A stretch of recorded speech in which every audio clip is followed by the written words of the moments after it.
Una de las características más notables de las lenguas es que se presenta en diferentes formas, tanto en su pronunciación, en su forma y a veces en su sintaxis. Podemos distinguir tres formas de variación en la lingüística. Una forma es la individual. La variación individual es aquella que se origina en el hablante particular y concreto provocada por ciertos factores, entre los que se destacan el estilo y el tempo de hablar. El segundo ejemplo es la social. La variación social es el conjunto de formas lingüísticas que caracteriza a grupos de hablantes según ciertas variables extralingüísticas o indicadores sociales. La variación espacial es la variación geográfica, es el conjunto de fenómenos lingüísticos que caracteriza a un grupo en un espacio geográfico. El cambio lingüístico es un proceso interno de la lengua que no tiene nada que ver con el cambio de lengua o sustitución lingüística, que es un proceso condicionado por factores externos. Los cambios lingüísticos se agrupan por conveniencia en tres niveles. Se llama cambio fonético a cualquier cambio en nivel fonético-fonológico de una lengua. Consiste en alterar la articulación de un determinado fonema. El cambio morfosintáctico se refiere a la forma gramática, forma, estructura y sintaxis de la lengua. Este se refiere tanto al significado de las palabras como a las formas léxicas y representaciones escritas de la lengua. El cambio morfológico está directamente relacionado con la morfofonología. Su enfoque principal son los cambios fonéticos y fonológicos que se presentan en el morfema a la hora de hacer palabras. Este cambio obedece a la variación, como es el caso del español en el plural, en donde se agrega s, casa, casas, os, es, buey, bueyes. También obedece al tipo de sociedad en el que se encuentre y al término más usado. En este caso se impone la variante más usada y se cambia la regla morfológica. Un caso muy común es en el caso que se presenta en la segunda persona del singular, con palabras como viniste, que se transforma en vinistes, saliste y salistes. Esto obedece también a la cultura en la que se presente esto. La mayoría de casos obedezcan a cambios fonéticos y fonológicos, no son los únicos que influyen en esto, como es el cambio que se presenta en el indoeuropeo, en donde sus hablantes tienen clasificación masculino-femenino animado o neutro inanimado, y este se trata como el hablante quiera decirlo, y se impone el que más se ha usado. El sintáctico también se ve afectado y relacionado directamente con la morfofonología, pero en este caso afecta directamente a su estructura, como es el caso del cambio de los idiomas, en donde tenemos que hot dog es caliente perro, pero en español es perro caliente. Aquí presenciamos el cambio de estructura. También podemos verlo en idiomas como el galés y el japonés. Este cambio, al igual que el cambio anterior, no obedece solamente a la morfofonología, sino que también se ve afectado por el paso del tiempo, como es el caso del latín. El latín modificó su estructura hasta convertirse en lenguas romances. Estas a su vez se convirtieron en el español medieval y este desembocó en el español que usamos diariamente. Ahora hablaremos sobre qué es el cambio semántico.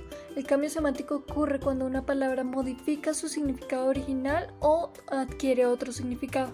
Esto puede suceder por diferentes causas y unas de ellas son las que expondré a continuación. La elipsis se produce cuando una palabra adopta el significado de otra que se omite. Por ejemplo, conocemos que es un teléfono móvil, pero en la actualidad si simplemente decimos móvil ya vamos a entender que se refieren a un teléfono. El eufemismo ocurre cuando una palabra o expresión sustituye a otra porque ésta suena desagradable, dura o malsonante. Por ejemplo, cuando alguien se quiere referir a una persona vieja suele decir adulto mayor. La metáfora es el mecanismo que consiste en designar a una cosa con el nombre de otra. El ejemplo más común que vemos de esto es el del mouse.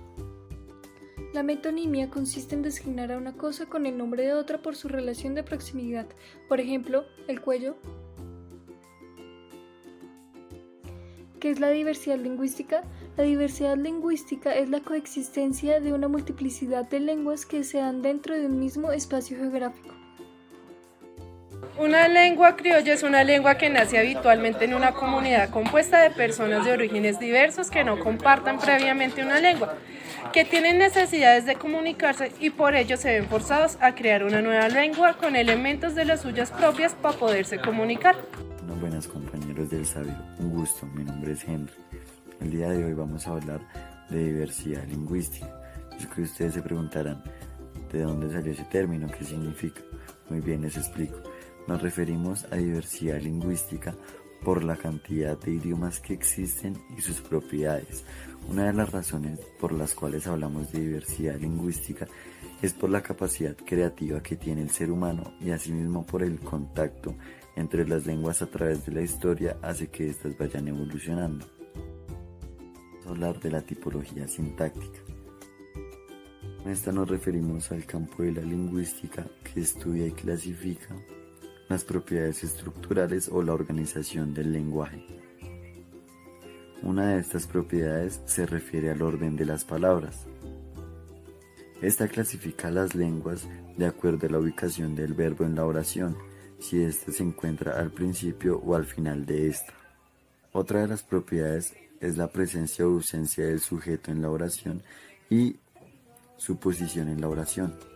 Ejemplo de esto puede ser: tú has dejado un vacío en mi corazón. En este caso, podemos omitir el pronombre y la oración no perderá ningún sentido. Agrupación de constituyentes de grupos jerárquicos. Se refiere a una palabra o una secuencia de palabras en la que uno de sus componentes tiene mayor importancia que el resto y le da un orden a la oración actuando como un núcleo de la misma. Ahora bien, ¿saben qué significa morfema?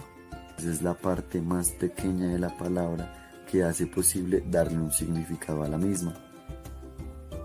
Y asimismo vamos a hablar de los tipos de morfemas, empezando con la tipología aislante. En este caso, la palabra coincide con el morfema, es decir, la palabra tiene una sola sílaba representando un significado básico. Continuamos con la tipología aglutinante. En esta se reúnen en una sola palabra varios componentes con un significado diferente.